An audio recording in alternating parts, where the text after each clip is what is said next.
नमस्कार दोस्तों, मैं हूं सीमा बोरा। दोस्तों, अगर आपका खाना ठीक से नहीं पच रहा है और लगातार आपका पेट बाहर को आ रहा है, तो इस समस्या को दूर करने के लिए आज हम आपको कुछ लाभकारी अभ्यास बताएंगे। समस्या को दूर करने के लिए सबसे पहला अभ्यास हम करेंगे वज्रासन योग। इसे करने के लिए आपने सबसे पहले ऐसे स्टाफ पोज में ऐसे बैठ जाना है। कमर गर्दन आपने अपनी बिल्कुल सीधी रखनी है। इसके बाद आपने अपने राइट लेग को नीचे से ऐसे बेंड कर लेना है, लेफ्ट पैर को भी नीचे से ऐसे बेंड कर लेना है और ऐसे वज्रासन की पोजीशन पर बैठ जाना है। आपके पैर के दोनों अंगूठे एक दूसरे के को स्पर्श कर रहे हों और आपने अपने पैर की एड़ियों के बीच में ऐसे बैठ जाना है। अपने दोनों हाथों को ऐसे अपने घुटनों के ऊपर ऐसे रख लेते हैं और इस स्थिति में आपकी कमर गर्दन बिल्कुल सीधी रहे। दोस्तों, वज्रासना एक ऐसा अभ्यास है जिसे आप खाना खाने के तुरंत बाद या किसी भी समय प्रैक्टिस कर सकते हैं। इस अभ्यास को करने से पेट से जुड़ी सभी समस्याएं दूर होती हैं। जो लोग कब्ज, गैस, एसिडिटी जैसी समस्याओं से पीड़ित रहते हैं, उनके लिए यह वज्रासन योग रामबाण औषधि के रूप में काम करता है। इस अभ्यास को आप नित्य प्रति 10 से 15 मिनट अपनी दिनचर्या में शामिल कीजिए।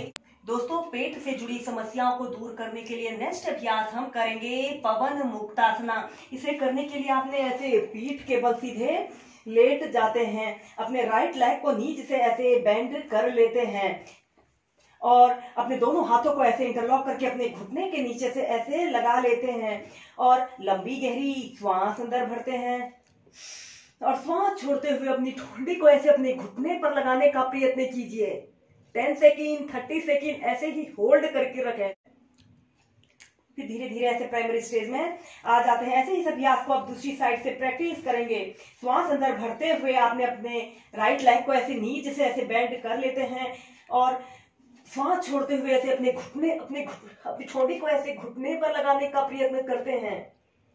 10 सेकेंड ऐसे ही होल्ड करके रखते हैं।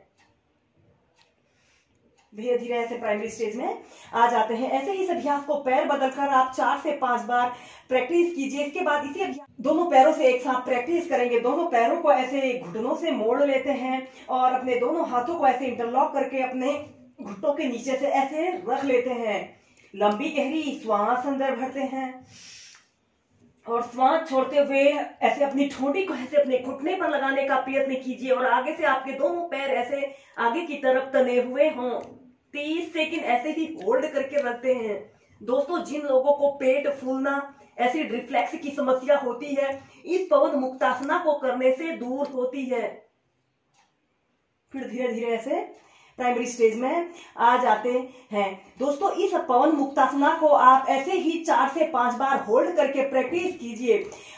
इस अभ्यास को आप हिलना, डुलना, लुढ़कना से भी प्रैक्टिस कर सकते हैं।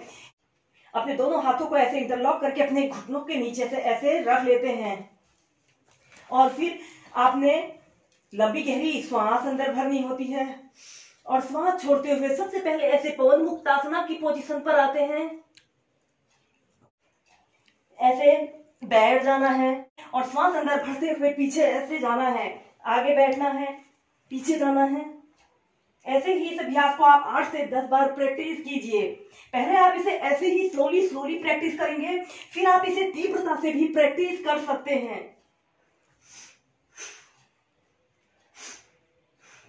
लंबे गहरे श्वास प्रश्वास के साथ आप इस अभ्यास को प्रैक्टिस कीजिए।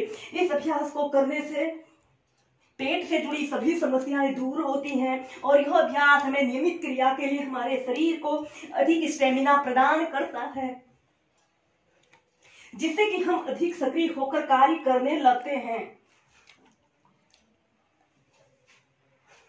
फिर इसे तीव्रता से प्रैक्टिस कीजिए।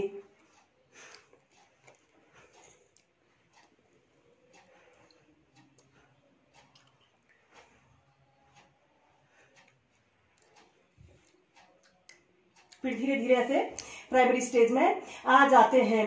दोस्तों, अगर आपका खाना ठीक से नहीं पच रहा है और लगातार आपका पेट बाहर को आ रहा है, तो इस समस्या को दूर करने के लिए हम नेक्स्ट अभ्यास करेंगे। हम कागासना योग और वायु निष्कासना अभ्यास को प्रैक्टिस करेंगे।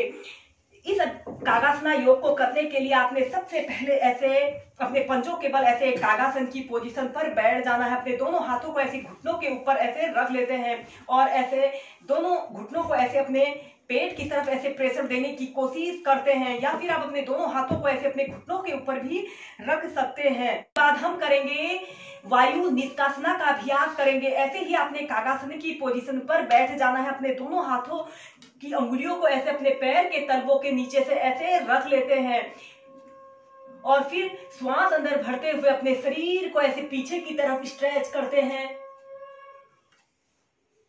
और श्वास छोड़ते हुए ऐसे अपने दोनों घुटनों को सीधा करते हुए दोनों कोहनियों को ऐसे सीधा करना है और अपने सिर को ऐसे अपने घुटने पर लगाने का प्रयत्न करते हैं। लंबे गहरे श्वास प्रश्वास के साथ ऐसे ही इस अभ्यास को 8 से 10 बार प्रैक्टिस कीजिए।